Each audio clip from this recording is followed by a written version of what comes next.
This exhibition is called Color Shift, and it's about the history of color photography. It's currently on view at the California Museum of Photography during the COVID-19 pandemic, a time when we were all reaching out to art for distraction, entertainment, and hope. This time is a testament to the importance of art, and this exhibition depicts the strength and the human desire to create art and to capture and celebrate color in art. We often say that old photographs were black and white, but there was actually a much broader spectrum of monochromatic photography.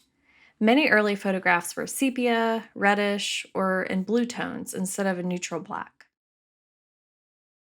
When monochromatic images were not enough, some photographers hired colorists to apply pigment to the surface of an image through hand painting or printmaking.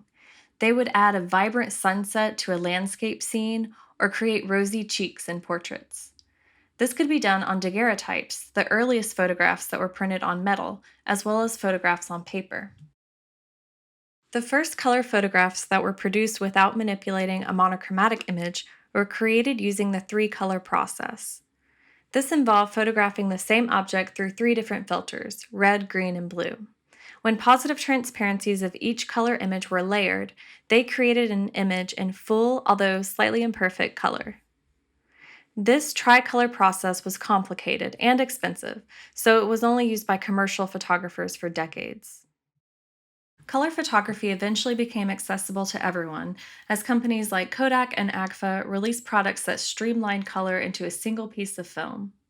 The most popular color photography in the 1950s was Kodak's film Kodachrome.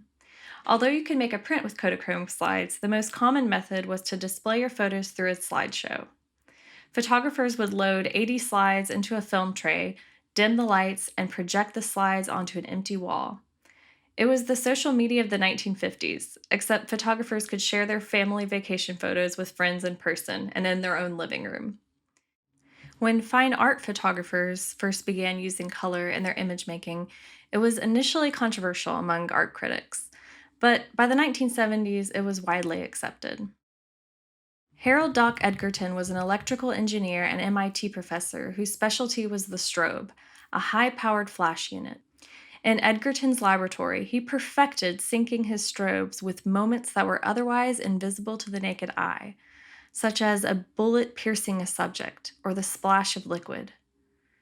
Edgerton used color dramatically, making images that were artistically and intellectually intriguing and captured the public imagination. William Eggleston was born and raised in the American South and primarily photographs in the region. He photographs everyday subjects, which, when printed in full color, appear monumental. In 1976, Eggleston had a major solo exhibition of his work at the Museum of Modern Art in New York.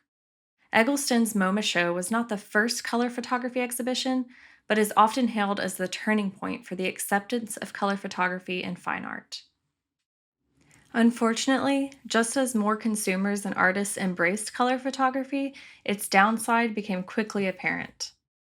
Color images did not last as long as monochromatic images, and the color faded over time. Sadly, fine art photographers as well as consumers who wanted to capture family memories did not foresee this issue.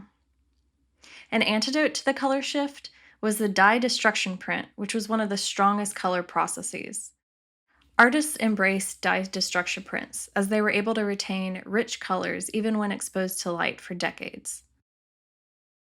Just as fine art photographers started working in color, many decided to return to the tradition of hand coloring images in true postmodern fashion.